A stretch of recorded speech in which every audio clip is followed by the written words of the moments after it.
que mon Dieu permet des choses pour que sa gloire lui revienne.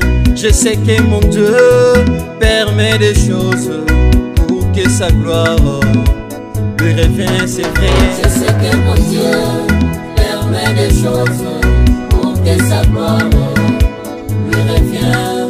Je sais que mon Dieu permet des choses pour que sa gloire lui revienne. Comme il a permis la captivité d'Israël, il permettra encore que la pauvreté te touche. Comme il a permis la moquerie de la servitude, il permettra encore que tu sois fidèle.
Lisons Josué chapitre 5, verset 12 à 15. le verset 12 jusqu'au 15e verset. Mungu abariki usome maneno lake. Que Dieu bénisse la lecture de sa parole.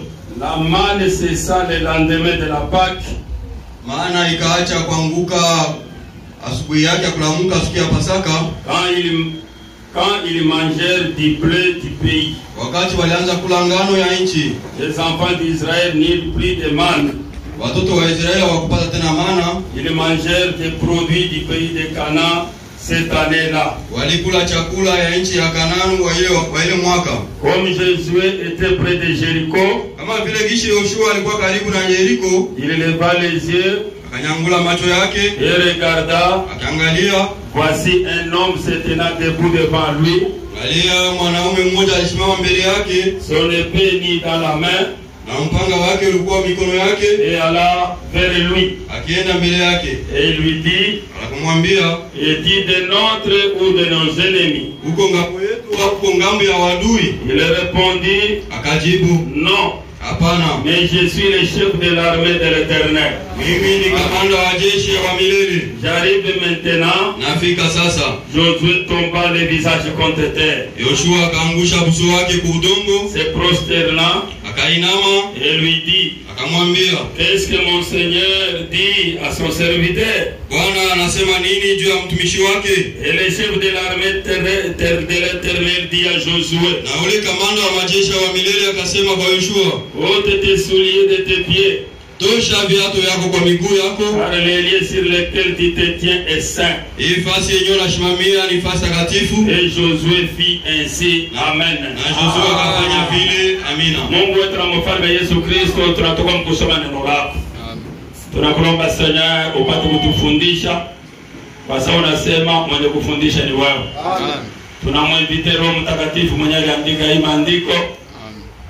Asubuhi ya leo apate kutufundisha. Asubuhi ya leo apate kutufariji. Asubuhi ya leo apate kutuponyesha. Asubuhi ya leo apate kutuangazia tupate kuona njia. Tunaacha vyote mikononi mwako na chini ya ulinzi wako mjini Yesu Kristo. Amen. Tunaweza kukaa chini. Veuillez vous asseoir. Tunataka kujifunza juu ya huyu askari shujaa wa vita. Nous voulons vraiment apprendre sur une leçon concernant le chef d'armée qui est le vaillant héros, le vaillant guerrier. Jina yake ni Josué. Son nom s'appelait Josué. Hapa tunatoka mkusoma. Ainsi, nous venons de lire les Saintes Écritures. Tunaona ya kama ilikuwa ni muetape ya mwisho ya Israeli. Nous avons vu que c'était vers le temps de la fin pour le peuple d'Israël. Kwa sababu Israeli ni taifa yenye Mungu aliweza kuipenda. Israël, c'est une nation qui a été aimée par Dieu. Na ikawa mubutumwa. Et elle était dans l'esclavagisme. Na Mungu gisi aliweza kuahidi kama ataweza kubatosha mubutumwa. Comme Dieu l'avait promis qu'un jour il les sortira de l'esclavage. Mbele ya kutoka kumubutumwa balipasha kupita mu maetape tatu. Avant qu'ils ne puissent sortir de cet esclavage, ils étaient tenus de passer par 3 étapes. Ndio kwa maana hii yetu tunataka kusoma hapa ni etape ya mwisho. Et là où on vient à peine là de lire, c'était la dernière étape. Nilipenda kuwakumbusha juu tupate kufika kwa hii etape ya mwisho. Je voulais vous rappeler avant qu'on puisse toucher ces dernières étapes. Tunaona kama etape ya kwanza yenye Israeli aliweza kufanya. Nous avons vu que les premières étapes qu'Israël pouvait connaître, ilikuwa ni Israeli yenye kuwa mu Misri. C'était Israël qui était en Égypte. Mbele ya kutoka, avant qu'il ne puisse sortir de l'Égypte. Kwa sababu Mungu hapendaki hata siku moja taifa yake ijiongoze yo peke. Car Dieu dans sa préséance ne veut pas que son peuple soit conduit par lui-même. Ndio kwa maana Mungu yeye peke ndio anapendaka kuongoza taifa yake. Dieu lui-même a le souci de pouvoir guider son peuple. Na gisi Mungu hakuna gisi mtu apate kumuona. Et comme Dieu on ne peut pas le voir visiblement. Na mtu akimuona ataweza kufa. Et si l'homme voit Dieu visiblement comme ça il peut mourir. Mungu aliahidiaka Israeli asa kupitia mkono wake ya uwezo utabatosha. Dieu avait promis à Israël que par sa main puissante il les sortira de l'esclavage. Israeli banaanza kuchunga bakaone mkono kabambi ya Mungu ndio yende kabatoshe. Israël était en train d'attendre et il a vu la main puissante de Dieu qui les a sauvés. Ils attendaient la main. Ils attendaient la main puissante de Dieu. Mais lakini alikuwa vile. Et cela n'était pas ainsi. Kumbe mkono wa uwezo wa Mungu ilikuwa ni nabii Moize. La main puissante de Dieu, c'était le prophète Moïse. Wakati Moize anakuwa katikati yao, lorsque Moïse est venu au milieu d'eux, ndio anakuwa kuwaambia. c'est à ce moment-là qu'il les a porté un message. Mimi anakuwa na message ni ya kumitosha. Moi je suis venu avec une bonne nouvelle de vous faire sortir. Kwa sababu Mungu aliniahidiaka mtatoka. Car Dieu vous avait promis que vous sortirez un jour. Mweya mwii nchi haina nchi yenu. Vous en Égypte, l'Égypte n'est pas votre pays. Na kuhakikisha kama Mungu alinituma, et pour confirmer que c'est Dieu qui m'a envoyé, alinipatia maalama. Il m'a donné les signes. Alikuwa na alama mbili. Il est venu avec des signes. Alama ya kwanza, le premier signe, alikuwa ni ile bakora akitupa inageuka na kuwa nyoka. C'était les javelots qu'il avait. Quand il les jette par terre, cela devient un serpent. Akikamata narudia tena moto. Et s'il tient ces bateaux-là, ça devient un tronc d'arbre. Akakamata tena alama nyingine ya pili. Et il avait comme deuxième signe. Ilikuwa ni mkono wake. C'était sa main. Ile mkono wake. Et cette main-là, akiitia tu mumabele na mumakwapa. S'il introduit cela sous son aisselle, inageuka na kuwa bukoma. Cela devient une lèpre. Wakati Israeli iliona ile maalama inamusindikiza, lorsqu'Israël a vu ces signes accompagner le prophète Moïse, bakaitika sasa ni kweli tutatembea na wewe. Ils ont été certifiés que nous marcherons avec vous. Israeli hangeweza kutoka, Israël ne pouvait pas sortir kama Mungu hangeweza kubatumia nabii. Si Dieu ne les avait pas envoyé un prophète. Na Mungu mbele yako na taifa yake, Dieu devant lui il a son peuple ou sa nation. Kwa sababu Israeli wakati yote ilikuwa mu Misri, Israël tout ce temps qu'il était en Égypte, ilikuwa ni taifa ya Mungu. C'était une nation propre à Dieu. Na ile taifa ya Mungu kwa hiyo ikale kanisa, et cette nation de Dieu pour que cela devienne une église, inafaa itoke.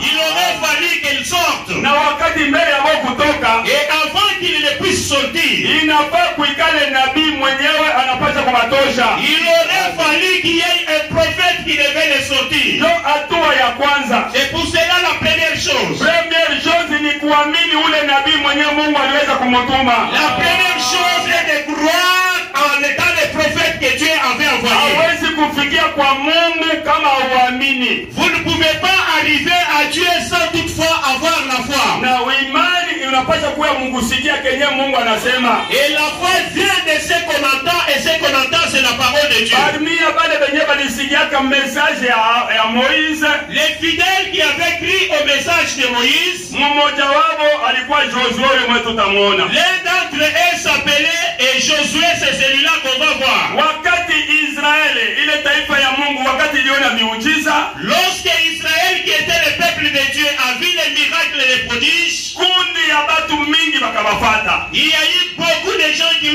les ont suivis. Wakati balanda kubafata balikuwa bote beko près du voyage. Quand on les suivait, tous étaient prêts pour le voyage. Sikia kisi prophète pour la tueleze. Écoutez ce que le prophète nous dit. Muujiza haiwezi kuokoa mtu. Un prodige ou un miracle ne peut pas sauver quelqu'un. Ile muujiza inataka kukuonesha tu asema Mungu yuko zaidi ya hiki kenye unafanya. Le miracle veut tout simplement certifier que Dieu est dans ce qui se fait là. Wakati Israeli iliona muujiza iko na mshindikiza Moïse, lorsqu'Israël a vu les miracles et les signes accompagner Moïse, so kwa maana ndugu yangu na dada yangu, c'est pour cela bien aimé frères et sœurs, angalisho na miujiza. Attention aux miracles et prodiges. Ile miracle inakaka tu ni apa Mungu anataka utiliser. Les miracles là c'est un appât que Dieu utilise à son hameçon. Amen. Amen. Tu as récupéré batoto bake. Pour pouvoir récupérer ses enfants. Bale bote benye banakamatikaka kuile apa. Tout celui qui est attrapé à travers cet appât, haihakikisha sema ni mtoto wa Mungu. Cela ne certifie pas qu'il est l'enfant de Dieu. Le prophète déclare mon message à Kadesh Barnea. Dans le message intitulé Kadesh Barnea. Amen. Dans le 27 mai 1956. Maintenant, je désire que vous sachiez que lorsque le surnaturel avait été accompli, des miracles, des signes et des prodiges ont été produits. Quand ils sont sortis, la Bible dit qu'une multitude de gens de toute espèce est sortie. Un groupe de gens de toute espèce. Certains parmi eux étaient des croyants. D'autres prétendaient croire. Des grands miracles ont été accomplis. Des gens qui professaient être des croyants sortirent. Mais ce n'était pas des croyants. Et aujourd'hui, c'est là que des hommes et des femmes qui viennent à l'église professent être des croyants. Mais ils ne sont pas des croyants. J'ai vu cela à la chair. J'ai vu cela dans la ligne de prière. J'ai vu cela partout. Où des hommes sont venus, ainsi que des femmes qui disaient je suis un croyant. Mais ils professent être des croyants alors qu'ils ne sont pas des croyants. Et c'est là qu'ils ont commencé les ennuis d'Israël. Quand ils sont arrivés au point où après qu'ils ont vu que ces gens étaient sortis, certainement le surnaturel avait été accompli. C'est ce que nous voyons dans nos rangs aujourd'hui, dans nos églises. Dieu est venu sur la scène. Il guérit les malades. Il ressuscite les morts. Il a ouvert les yeux des aveugles. Il fait entendre les sourds. Parler les muets. Il guérit des infirmes. Il ôte des gens de cancer. On ne peut pas les nier. Il y a des milliers de cas. Ça a commencé une fois juste ici, au croisement de la rue, de la 8e rue, de la rue Pen.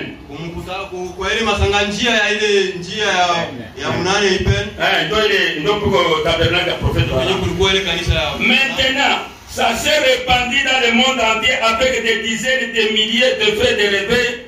Ils brillent sur les collines de chaque nation. Des signes de prodiges sont accomplis. Des grandes choses s'accomplissent. Et en action. Nous sommes au temps de la fin. À la jonction du temps. Paragraphe 36-37. Amen. Lorsque les gens ont vu, ils ont vu les miracles, ils ont vu les boîtiers marcher, ils ont vu Moïse qui a transformé tout eau qui est devenu en sang. Ils ont dit véritablement cet homme a Dieu. Comme cet homme est en train de nous faire voir les signes et les présages, allons-y et soyons derrière cet homme. Ils n'ont pas suivi Moïse parce qu'ils avaient cru en sa parole.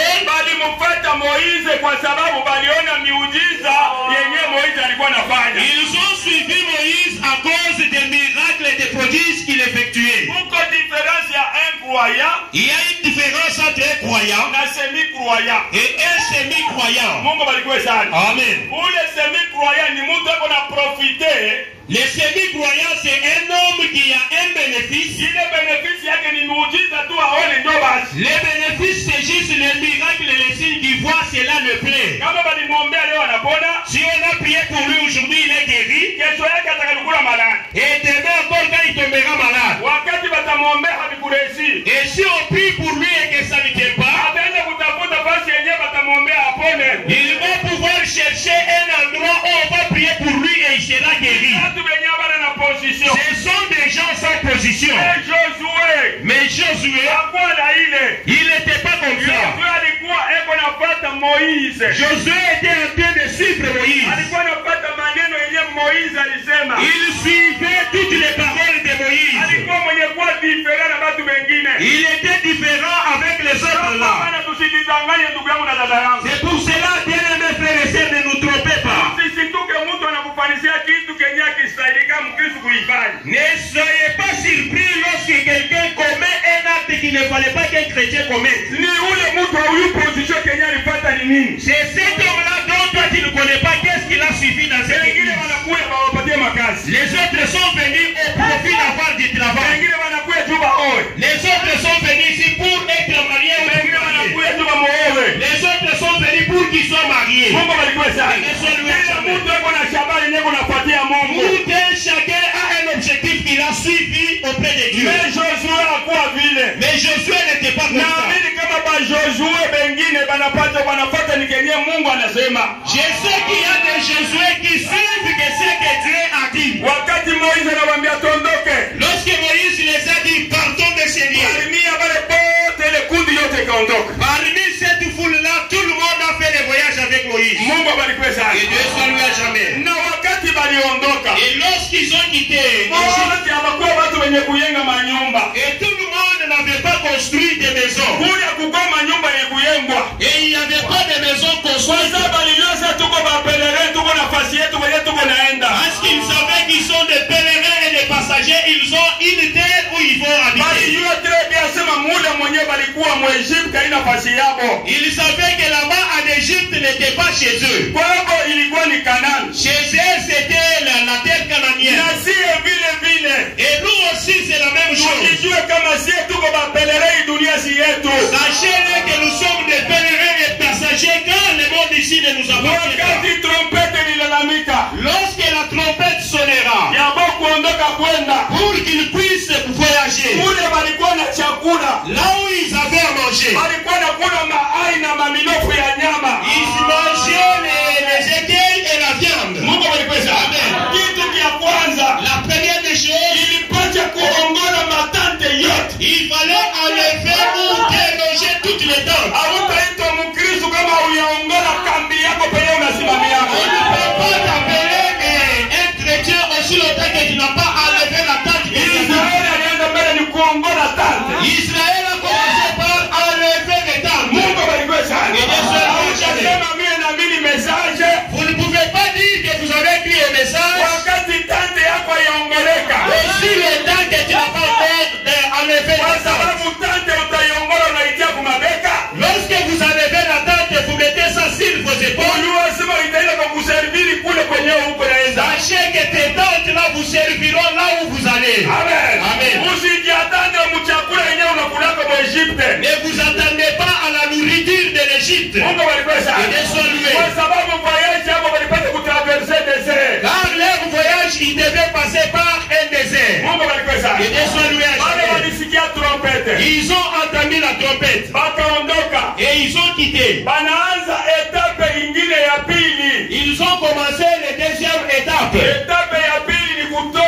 La deuxième étape c'était sortir. Et vous aussi vous devez sortir. Dieu ne vous bénira jamais aussi longtemps que vous n'êtes pas sorti de. Abraham ne pouvait pas avoir Isaac aussi longtemps qu'il n'était pas sorti d'eux. Israël aussi ne pouvait pas croiser la bénédiction aussi longtemps qu'il n'était pas sorti d'eux. Amen. Amen.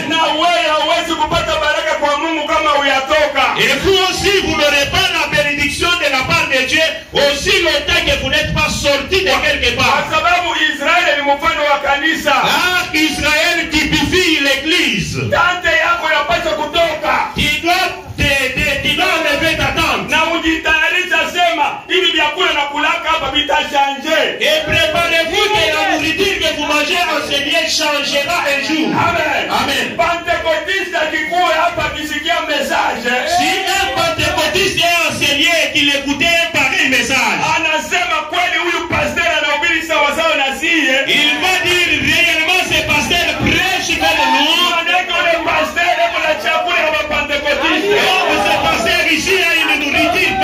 baptistes. Mungu balikwesa.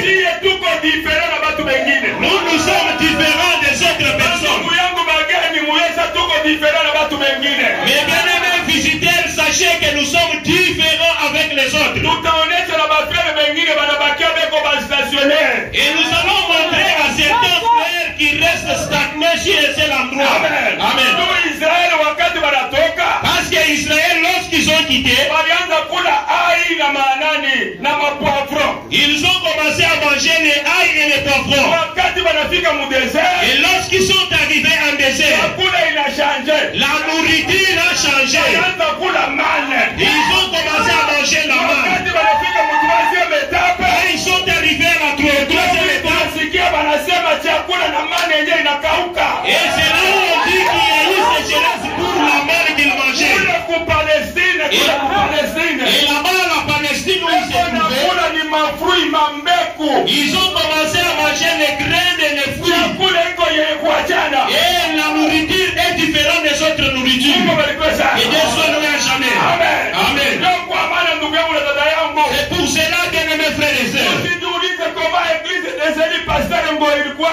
hivi, kama inachange. et vous demandez pas que dans l'église des Élis, lorsqu'on a connu Pasteur Ngoy, il ne prêchait pas comme ça. Maintenant, là, il a changé. Chakula ndio iko na change. C'est la nourriture qui est en train de changer. Si la nourriture change, si les milliers changent, si les milliers changent, et la nourriture aussi change. Si toi tu m'attends à la nourriture du désert, ici j'ai une nourriture de la terre promise, qui est les graines. Amen. Que Dieu soit loué à jamais. Je suis en train de faire la course avec la montre. Amen. Amen. Pour que je puisse toucher juste les troisième étape aujourd'hui. Amen. Amen. Nous avons vu leur sortie. Le fait juste de faire l'exode, Dieu les a préparés pour le voyage afin que vous ne puissiez faire mouvement. Amen. Amen. La première chose, Dieu a préparé la colonne de feu. Deux, il les a préparé un prophète. Trois, il les a préparé un rocher. Les trois choses là doivent vous préparer dans cet exode. Vous ne pouvez pas entrer là-bas. Je ne peux pas entrer là-bas. Parce que si je touche cette dimension-là, le temps qui m'était parti va s'épuiser maintenant. Moi, je vais toucher juste le troisième étape. Il faut trois choses.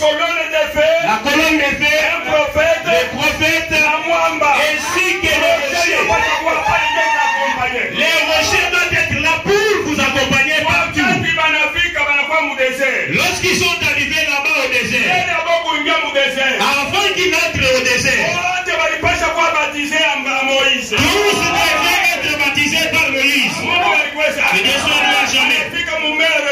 Ils sont arrivés à la mer Rouge. La mer Rouge, la colonne de feu et les prophètes, ils étaient là sur place. Les prophètes les a dit, les Égyptiens que vous voyez, vous ne les verrez pas encore. Et la colonne de feu a reculé et rentré derrière eux. Ils sont restés entre les camps. Amen. De l'autre côté, la colonne de feu éclairée. Et de l'autre côté, la même colonne de feu donnait l'obscurité. Pardon? Le peuple d'Israël. Le peuple d'Israël, ils sont passés. Ils sont passés par le baptême de Moïse. Amen. Vous ne pouvez pas être sauvé aussi longtemps que la personne à qui vous avez écrit ne vous fait pas passer par le baptême. Amen. Amen. Ils sont passés. Après avoir passé, que Dieu soit lui à jamais. C'est là-bas où ils ont constaté que tous ceux qui étaient comme nos adversaires, tous ces gens-là étaient morts dans la mer Rouge. C'est là où le prophète dit la chanson et la danse ni symbole ya victoire. C'est un symbole de victoire. Il a vu ce qui me bloquait. Aujourd'hui, cela est disparu. Et la personne est dans la joie. Amen.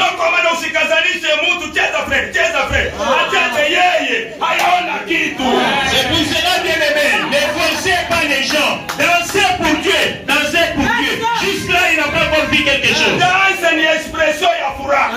danse est une expression de la joie. Et cette joie-là, ça s'exprime à travers une victoire dans quelque chose. C'est pour cela, lorsque les peuples d'Israël étaient de l'autre côté, on les a dit, chansons-nous les bons cantiques, chantez pour nous les bons cantiques que vous avez chantés. Comment tu vas chanter? Lorsque nous sommes dans l'esclavage, les choses spirituelles, laissez que cela soit exprimé par un spirituel. Ne faites pas entrer les choses charnelles. Amen. Amen. Amen. Amen. Ils ont vu la victoire. Lorsqu'ils ont vu la victoire, ils ont dansé. Ils ont même dansé en esprit. Parce qu'ils ont vu que Dieu les a séduits. Vous les dérangeurs sont morts dans la mer Rouge. Amen. Amen. La pitié que j'ai envers vous, bien-aimés frères et sœurs. Plusieurs années que tu as crié au message. Examinez-vous. Avez-vous crié le message ou pas? Est-ce que vous avez cru que ce message est accompagné de la colonne de feu? Et cette colonne de feu est appelée en d'autres termes ange. Et cet ange-là nous avait promis qu'il sera l'adversaire de nos adversaires. Comment toi tu es terrassé tous les jours? Parce que la Bible déclare, lorsque l'ange nous accompagne là, c'est lui qui va combattre à notre place. Mais il ne peut pas pardonner le péché. Comment toi tu es terrassé tous les jours? La maladie ne termine pas, les difficultés ne terminent pas. Plusieurs messages que tu as entendus et beaucoup d'années que tu as eu. Et ce message est accompagné d'un ange. Est-ce que vous ne pouvez pas examiner minutieusement? Car ce message est accompagné d'un ange. Amen. Amen. Cela veut dire que si toi tu n'as pas encore vaincu, cela veut dire que tu n'as pas encore traversé. Amen. Tu es encore de l'autre côté. Tu es encore en Égypte. Limite entre Égypte na désert. La limite entre Égypte et désert, c'était la mer Rouge. Il faut que tu traverses la mer Rouge. Toi, tu es encore en train de manger les concombres. Amen. Amen. Les aïe. Le prophète dit, c'est cela les interdits. Amen. Laissez-moi lire ça. Les choses dévouées à l'interdit. Il faut qu'on te dise, ne volez pas, ne commettez pas l'adultère. C'est ça les aïe et les parfums que vous êtes en train de manger. Et dans le désert ici, il y a une autre nourriture. Amen. Amen. Et Dieu bénisse richement. Amen. Amen. Le plus grand flash de l'information. Mungu ambariki sana. Amen. 87. Amen. Marchez au pas avec Josué. C'est juste. Prenez les nouveaux raisins et les vins nouveaux de la Pentecôte. Enivrez-vous-en. Amen. Amen. Frère, vous ne regarderez même plus au monde. Amen. Quelque chose qui vous arrive, allons l'avant. Allons de l'avant, suivant les pas de notre grand conducteur et vainqueur. Amen. Les problèmes qu'ont, il est le message, les problèmes qu'ont aujourd'hui, c'est qu'on dit maintenant, attendez, vous ne devez pas boire.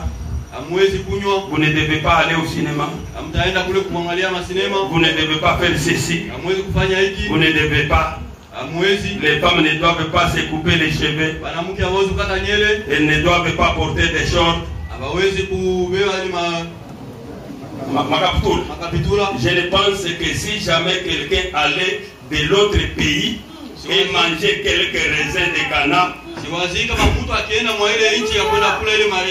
mangerait quelques grenades de bon miel de là et il ne vaudra plus de l'ail du monde.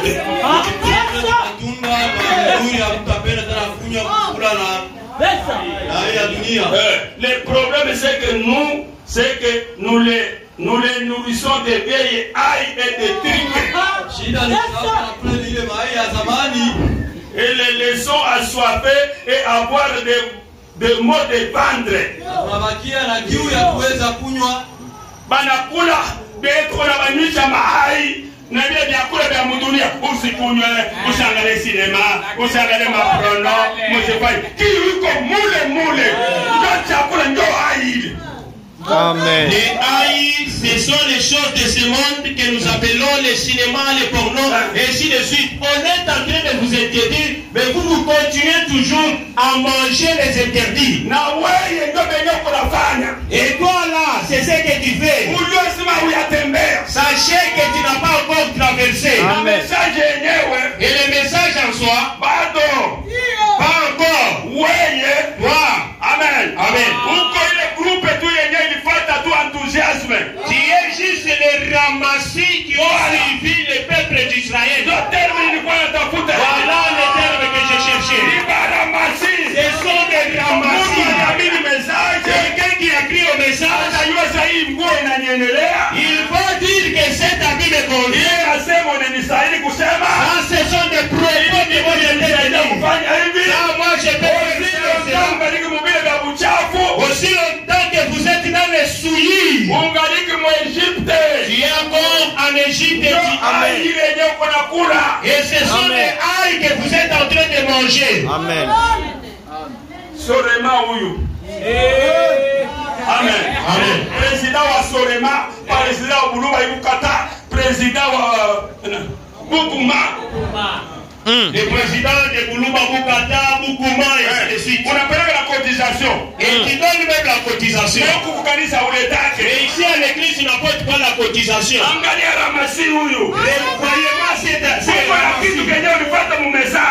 il y a quelque chose que tu as suivi dans le message. Ce qui est en dehors de ce qui est dit. C'est pour cela que même si nos enfants sont baptisés, les autres nous ont suivi leurs parents, mais ils n'ont pas encore cru. Regardez les haïs qui mangent, c'est une nourriture propre de l'Égypte. Amen. C'est cela que vous lui disiez qu'il reste naturel, il ne vous écoutera pas. Il va faire ça comme du formalisme, mais les soucis, il fait manger les haïs. Amen. Amen. Est-ce que tout est Amen. Est-ce que nous sommes prêts? Sortez de cette étape-là. Amen. Regarde quel mur que vous êtes en train de manger, vous là. Amen. Amen. Mungu ambariki. Que Dieu bénisse. Au moins tuambiane ukweli. Autant qu'on se dise la vérité face à face. Amen. Amen. Bakore na tata banayala mu message bako na makanisa ya batu tele. Les Corées et Nathan sont remplis dans les messages et leurs églises est surpeuplée. Amen. Amen. Mais bien kula bako na kula ni maai. Mais la nourriture qu'ils mangent, ce sont des rails. Kutona na monde profeta wanasema mu expose ça simama kwa pale bapasa wakati ndeko napita banakutayaka wewe uko aje. Le prophète est en train de dire dans un message que restez au bout du chemin, regardez ceux qui sont en train de passer là, ils sont comment? Beko na bon banakuidentifier sana. Ces gens-là vous identifient comme qui? Banona we kwanza basere hata mnataka ngo basere ba message nana tapimana na sere catholique. Même si vous vous vantez aujourd'hui que vous êtes les sœurs du message, est-ce que tel que vous êtes là, vous les sœurs, vous pouvez vous comparer aux sœurs religieuses catholiques? Basi mami sere catholique mbarabara na wewe dada. On arrête seulement une sœur religieuse catholique en cours du chemin et vous la sœur du message. On compare l'accoutrement. On puisse vous comparer vous tout de suite pour dénicher qui est chrétienne. Amen. Amen. On va indexer la sœur religieuse catholique. Il est mon parieur à sœur catholique. Est-ce que Branham a dit que c'est un homme qui se manamou n'a pas de pouvoir? L'habillement de la sœur religieuse catholique. Est-ce que ce n'est pas cela c'est que le prophète demande à ce que nos sœurs se vêtissent décemment? Est-ce que Branham donne un miam pour faire les vies? Est-ce que c'est le prophète Branham qui vous a dit de porter ainsi? Vous voyez, sœur catholique a un message. La sœur catholique sans message.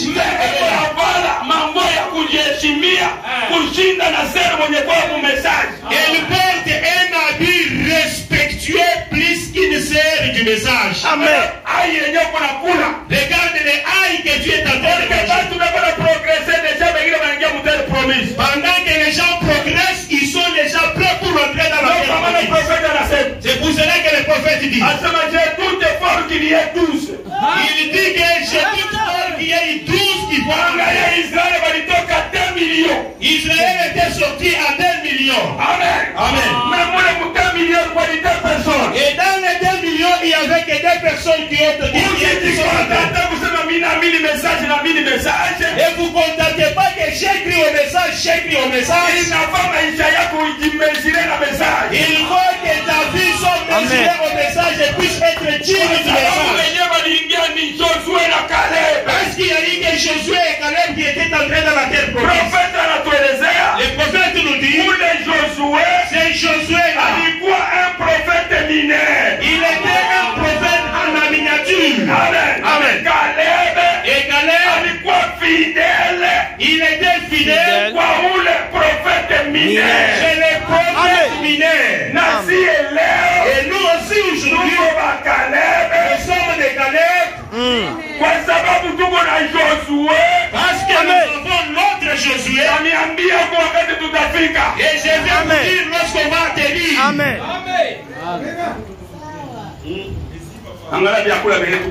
Regardez la nourriture que nous sommes en train de manger. Amen. Amen. Les sœurs sont en train de se demander pourquoi la prédication est focalisée que sur les sœurs. On parle que des sœurs. Le prophète dit, si vous voulez connaître le niveau spirituel de l'église, regardez l'habillement des sœurs et les comportements. Amen.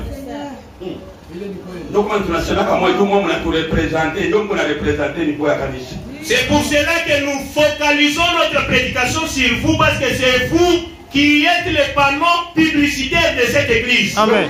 Voilà. Amen. Mes sœurs, avez-vous compris?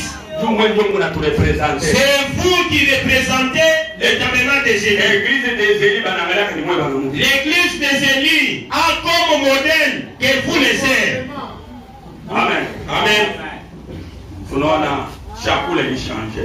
nous avons vu les changements de la nourriture. Arrivé dans le désert, tout ce qu'ils avaient en Égypte comme nourriture était terminé. Ils ont maintenant besoin de manger la manne. La nourriture des anges. Amen. Amen.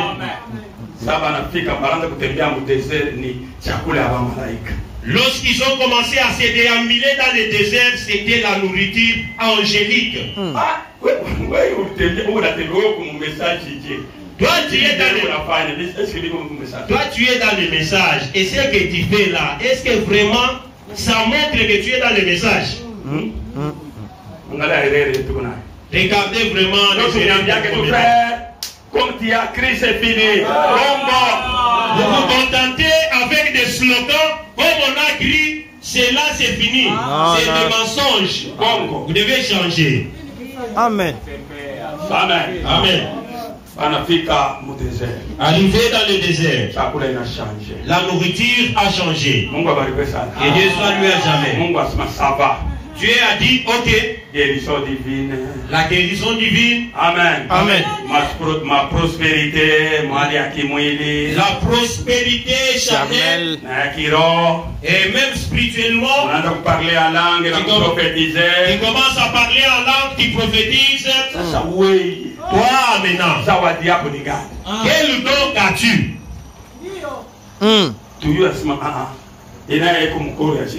Qu'on sache que toi aussi tu fais partie du corps mystique de Jésus. Dans le corps mystique de Jésus, il n'y a pas de chômeur. Amen. Amen. Cela ne veut pas dire que vous avez déjà le salut. Tel que Jésus est en train de prêcher. On ne puisse pas vous mentir que comme je prêche, je suis totalement sauvé. Amen. Il y a des gens qui vous prêchent qui sont sauvés et les autres ne le sont pas. Ça c'est une manne qui les Amen. C'est Dieu qui apporte ça, il déverse ça d'une manière pour que les gens puissent les servir.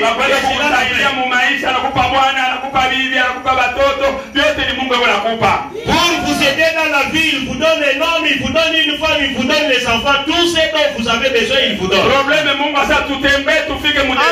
Le problème, quand tu es contre nous, qu'on arrive dans le désert. Lorsqu'ils sont arrivés dans le désert. Amen. Ils sont arrivés à un lieu appelé Kades Barnea.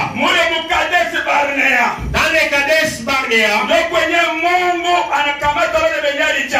c'est là où Dieu s'est servi maintenant de ce qu'il avait choisi. Amen. Amen. Bien, les gens que lui-même s'était choisis. Les gens qui devaient continuer avec le service. Parce que Moïse ne pouvait pas les amener de l'autre côté. Jésus-Christ ne pouvait pas terminer le travail. Vous et moi, nous devons continuer avec le travail que Jésus avait laissé pour arriver à la fin.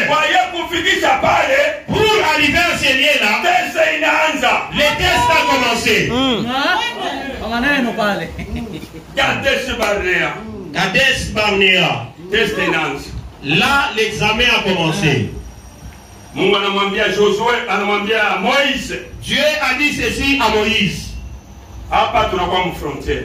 Ici, nous sommes maintenant à la frontière. La frontière entre la terre promise. La terre promise est devant nous. Vous voyez, la terre promise, elle est là. Maintenant, c'était un moment. Il y a récolte à ma réserve. Un moment de la récolte des raisins. Notre prophète dit, cette récolte des raisins, c'est un signe de la Pentecôte. Quand ils sont arrivés sur Kades Barnea, là-bas à la terre promise, l'église. Il y a la Pentecôte. Ce n'est pas le pentecôtisme. C'est la véritable Pentecôte. C'est là-bas l'objectif des raisins. Quittez ici, allez vers là. Je vais prendre juste 12 tribus. Dans chaque tribu, on doit avoir un représentant. Amen. Amen. Uchague 12 personnes. On choisit 12 personnes. Amen. Amen. Moïse, anafanya choix. il a fait les choix. Josué, viens ici. Caleb approchait aussi. Avec les autres tribus, il a venu ici. 12 tribus. Vous allez pour faire l'exploration de la terre promise. Vous ne me parlerez jamais du baptême du Saint-Esprit aussi longtemps que vous-même vous n'avez pas fait l'expérience. Vous ne me parlerez pas du salut aussi longtemps que vous-même vous n'êtes pas sauvé. Le prophète dit un prédicateur qui prêche autre chose et qui croit à autre chose, les fidèles n'auront pas la foi. Ils n'auront pas la foi. Et quand les gens viennent, peuvent communiquer que ce qu'ils sont. Vous, prophète le prophète dit, si vous entrez dans une église, examinez l'esprit du pasteur, cela va contaminer toute l'église. Toi, tu n'es pas encore allé de l'autre côté. Comment tu vas expliquer à ces gens ici aussi longtemps que toi-même tu n'es pas expérimenté? C'est cela les difficultés que nous avons dans les messages. Tu parles bien français. Tu sais bien faire la dissertation. Tu sais comment dire. Et toi-même tu n'es pas encore délivré. Tu as que le souci de chercher l'argent. Oui. Le ministère tu en as. Mais tu n'es pas encore équipé. Tu n'as pas encore traversé. Tu es en train de manger la manne.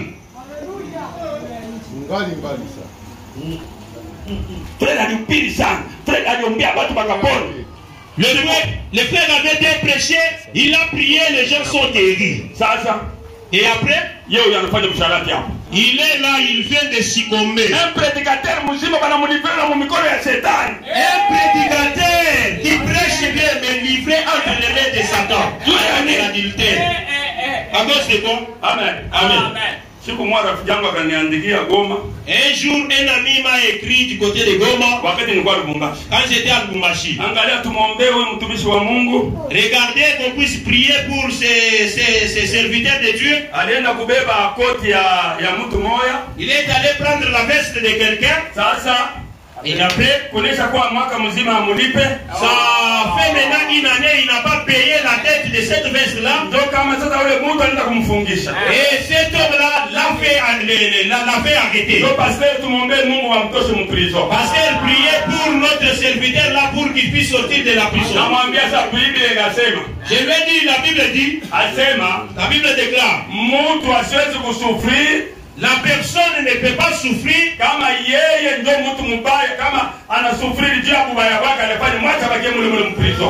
et si un homme souffre à cause de ses actes, il doit purger la prison. Je ne prierai pas pour lui. Toi qui es tenté d'amour,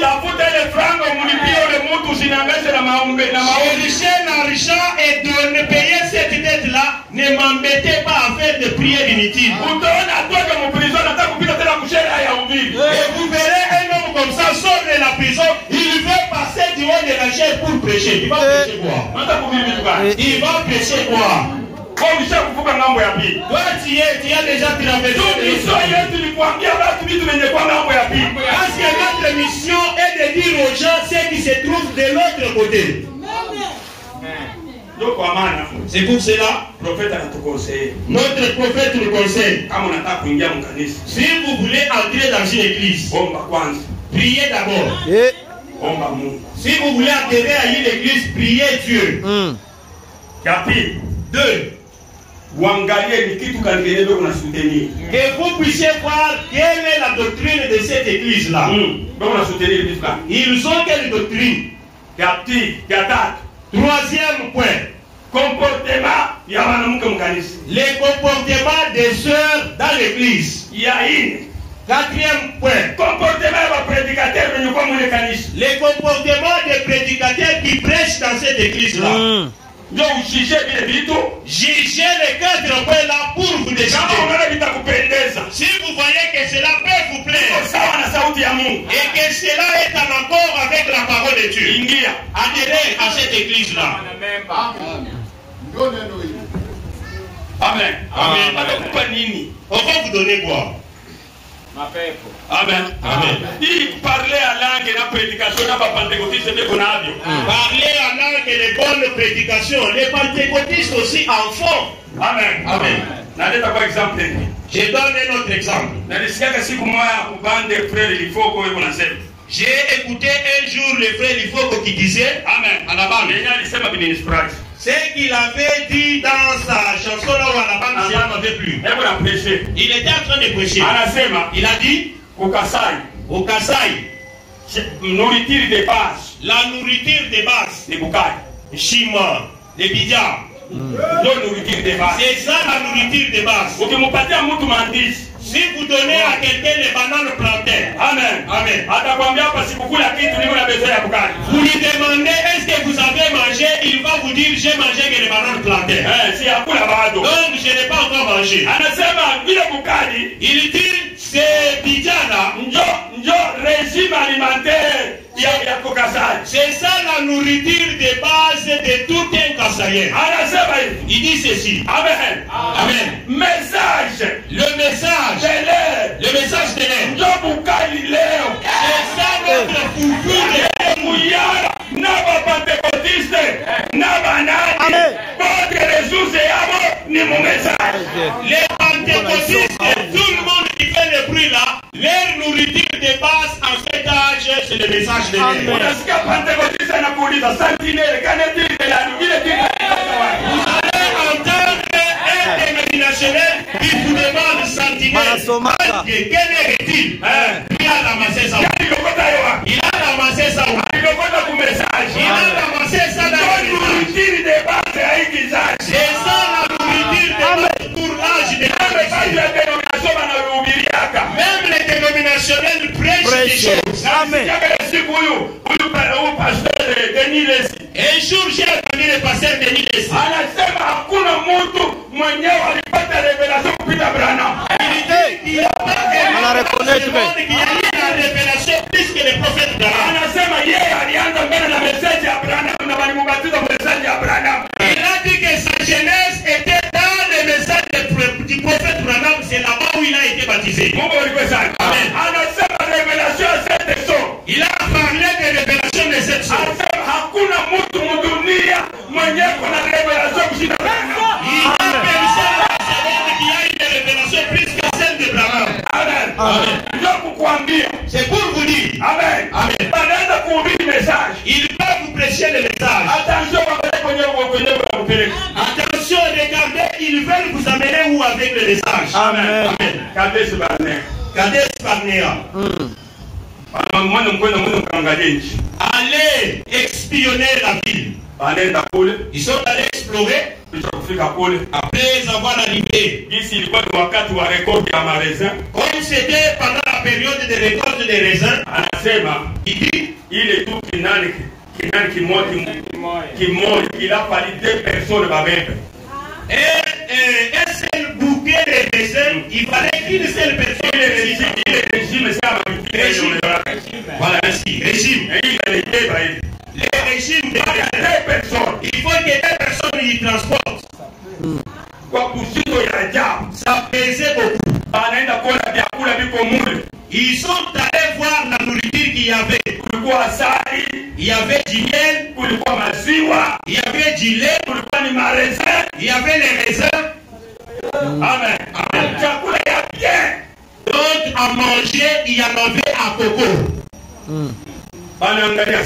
Ils ont regardé. Il y avait les fils d'Anak. Les géants d'Anak. Les géants là que vous connaissez bien. Devant ces géants là, est-ce que nous pouvons nous désirer? Amen. Amen. Et Dieu bénisse les gens. Il parle de ces géants d'Anak. Nous ne pouvons pas vraiment accéder. Je vais pouvoir lire un peu le prophète Anak. Amen. Amen. 21. Josué, c'est vaillant. Josué, c'est vaillant guerrier. Amen. Amen. Le prophète Anak, que dites-vous? J'aimerais vous faire remarquer. Ceci me revient à l'esprit tout de suite. Quand Moïse envoya ses 10 espions là-bas, c'était au temps de la moisson des raisins. Un parfait type de la Pentecôte. Paragraphe 21. C'était un type de la Pentecôte. Les prémices. La Pentecôte était le rassemblement. La première saison, la première moisson. Et quand ils étaient à Kadesh Barnea, au jugement, c'est alors qu'il fit décider s'il pouvait traverser pour la terre promise afin de recevoir le Saint-Esprit ou pas. Là où ils avaient des promesses, vous pouvez demander, est-ce qu'il y a une promesse? Oui, Pierre a dit, répentez-vous. Et chacun de vous soit baptisé au nom de Jésus-Christ pour le pardon de vos péchés. Et vous recevrez le don du Saint-Esprit.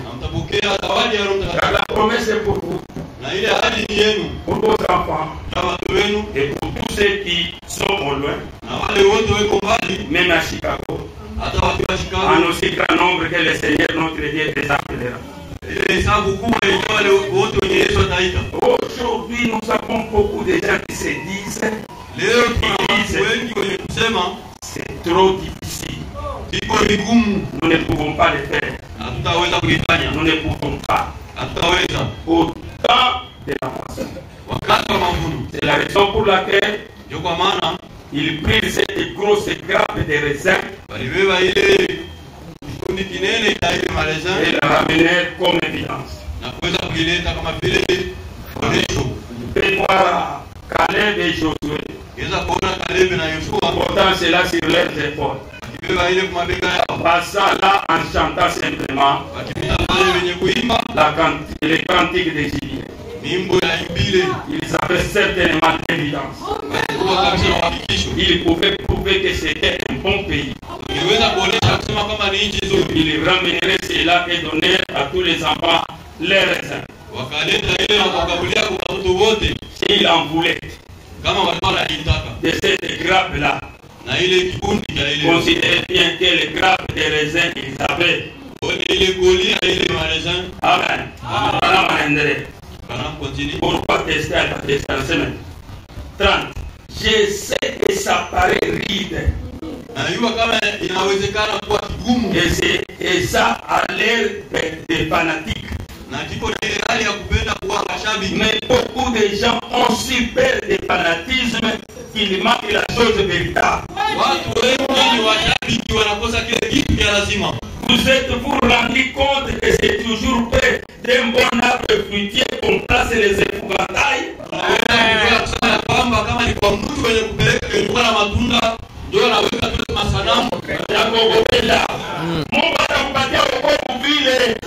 va pas vous donner le salut de cette façon. Il va d'abord mettre les garde-fous qui ne doit pas vous laisser dans l'épouvantail. C'est pour cela que vous dites, croyez, répandez-vous et confessez. Amen. Amen. C'est repentir et confesser, c'est pas une chose. C'est comme quand je disais la semaine passée. C'est toi qui as commis l'adultère. Allez confesser devant ta femme. Tu prends ta femme, tu l'amènes auprès de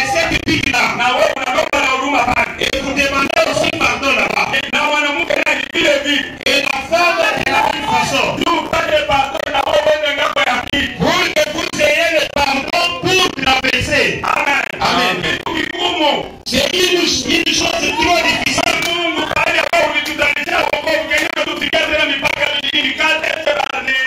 Quand Dieu qui nous a préparé le salut, comment tu peux encore nous mettre une chose difficile comme ça?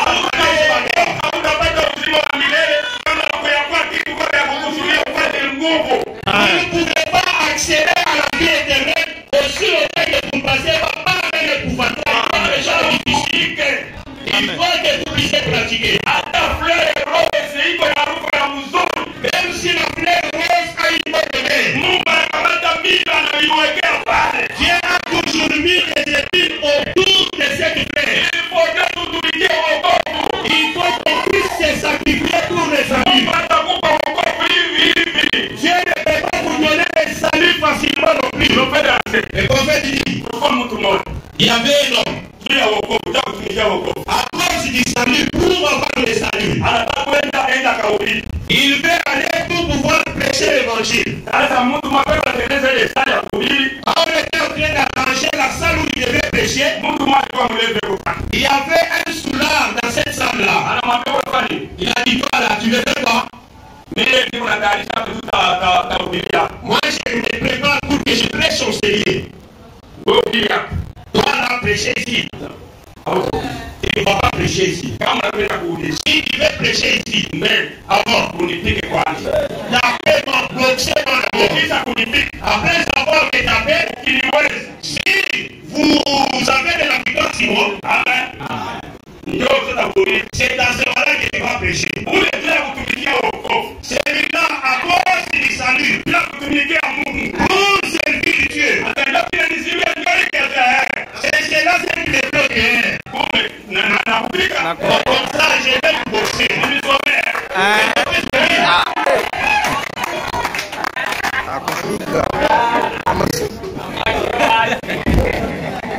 Administrer quelqu'un et pour avoir les péchés.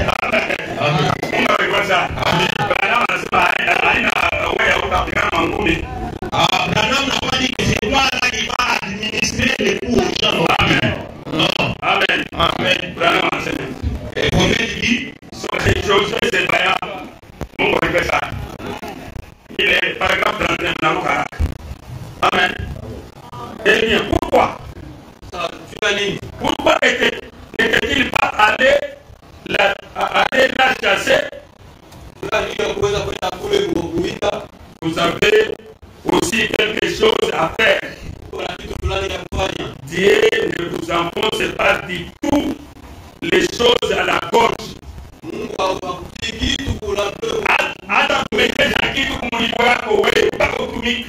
Dieu ne va pas vous forcer à avaler quelque chose par la gorge non plus. Il faut d'abord travailler. C'est ce que le prophète Abraham dit. Il vous faut croire cela. Il vous faut livrer des combats comme Pierre.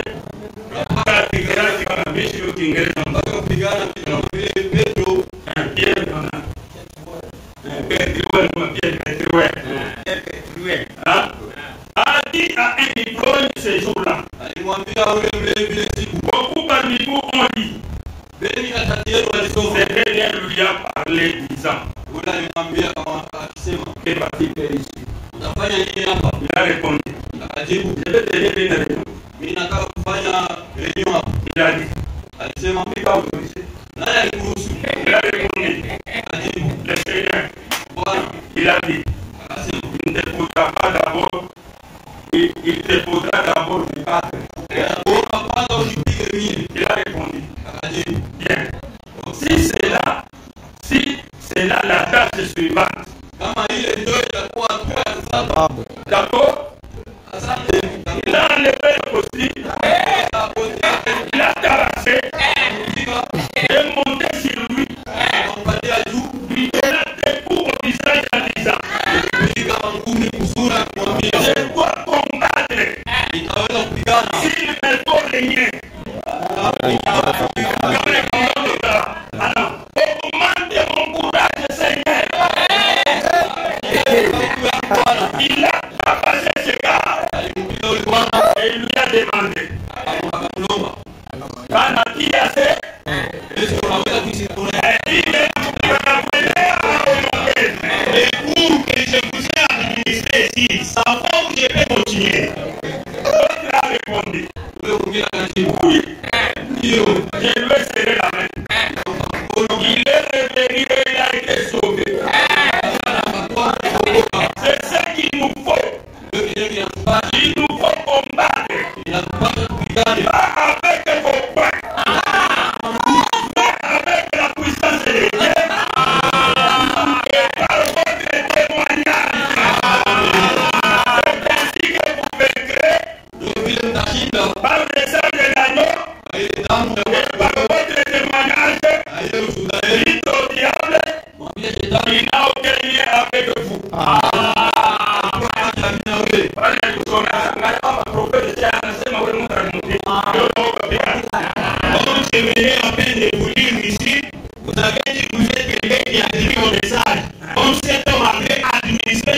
debout, donc il sera ton modèle. Non. Qu'est-ce que le prophète Branham a dit? Il a dit qu'on va administrer les coups de poing. Et toi, quand tu es en train de lancer les coups de poing sur la mort, c'est ce que Branham avait dit. Le prophète a dit pas les coups de poing, mais un témoignage. Combat avec les témoignages. Amen. Amen. Vous n'entrerez jamais à la terre promise sans test. C'est que la Bible dit, c'est lui qui vaincra. On donnera ceci. C'est lui qui vaincra. On donnera cela. Josué déjà hier à l'époque conduit par le groupe. Alors que ça soldat. Josué à cette époque-là, il était un conducteur et un chef d'armée.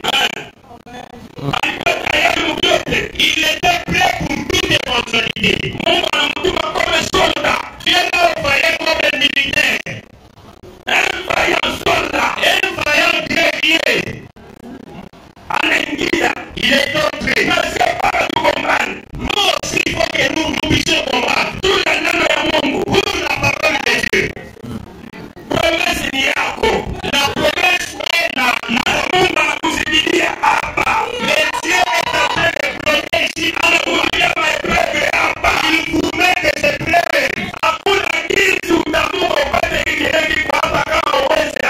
Il n'y a pas moyen de traverser cette épreuve pour arriver à la victoire non plus. Oui. Amen. Amen. Même si on vous donne l'argent, c'est cela l'épreuve à laquelle Dieu vous soumet. Amen. Amen. Que Dieu bénisse richement. Prophète Branham, qu'est-ce que vous dites? Josué. Il avait fait quoi? Ah, j'ai lu vite. Quand Israël était Égypte, il était environ 2 millions de personnes. Ni 1 million, 54 56. Ils étaient environ 2 millions de personnes qui sont partis en même temps. Tous, ils ont entendu les messages du prophète. Un prophète. Tous, ils ont vu la colonne de feu. Tous, ils ont reconnu le baptême de Moïse à la mer Rouge. Tous, ils ont poussé des cris par l'esprit. Ils ont parti du tambourin et couru le long en large sur la côte avec Myriam. Quand Moïse a chanté par l'esprit, tous, ils ont vu au même rocher spirituel. Quel a été le test 55? Ils ont tous vu au même rocher. Ils ont tous mangé la même manne spirituelle, comme nous l'avons mangeons ce matin. Mais c'est par les tests de la parole qu'ils ont été mis à l'épreuve. Quand est arrivé l'heure de Kadesh-Barnéa, au moment où il fallait entrer dans le pays promis, il ne pouvait pas y entrer avant d'avoir été testé par la parole. Les 10 autres sont revenus, ils ont dit, nous ne pouvons pas y arriver. Les gens sont comme nous sommes des sauterelles à côté d'eux. Et les regards deviennent fortifiés. L'opposition est trop forte. Mais Moïse et Caleb ont fait taire les peuples. Ils ont dit, nous sommes plus que capables d'y arriver. Pourquoi? Dieu avait dit, avant qu'il parte, le pays promis, je vous ai donné le pays. Je vous l'ai donné. Et il est à vous. Mais il y en a un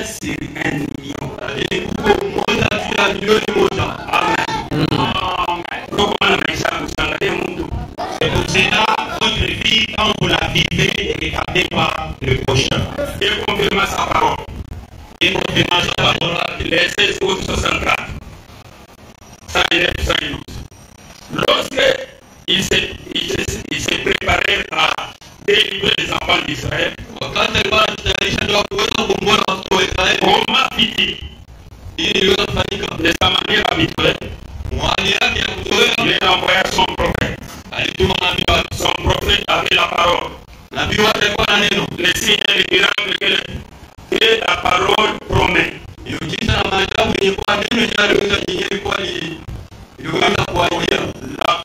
La compris.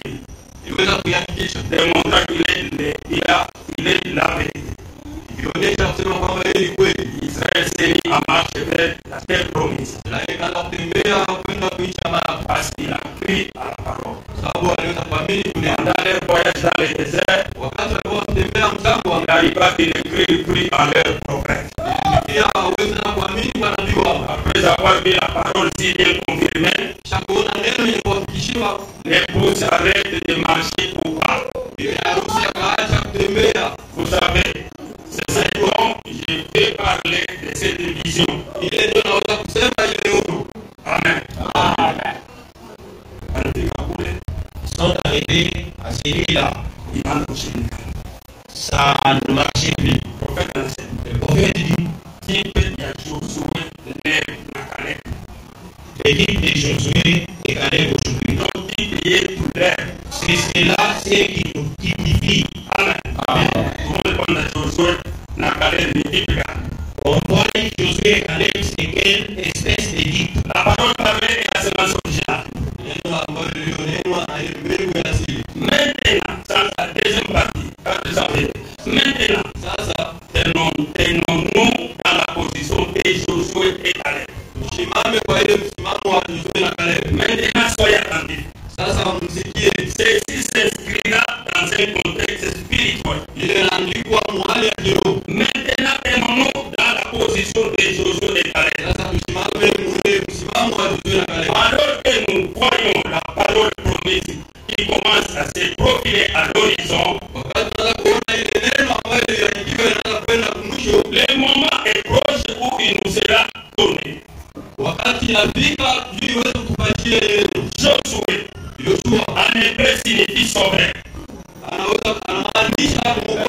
Il représente les conducteurs promis du temps de la fin.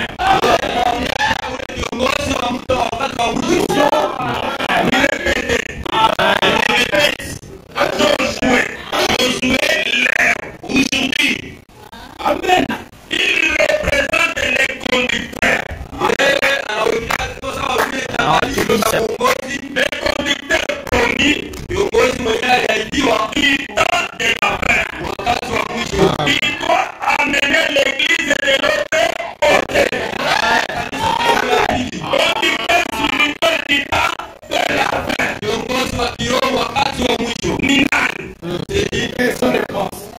Minal.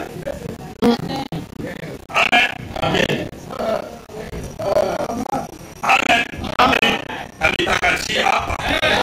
Ici, je vais vous enlever l'éclairé dans les yeux. Je vais éclairer.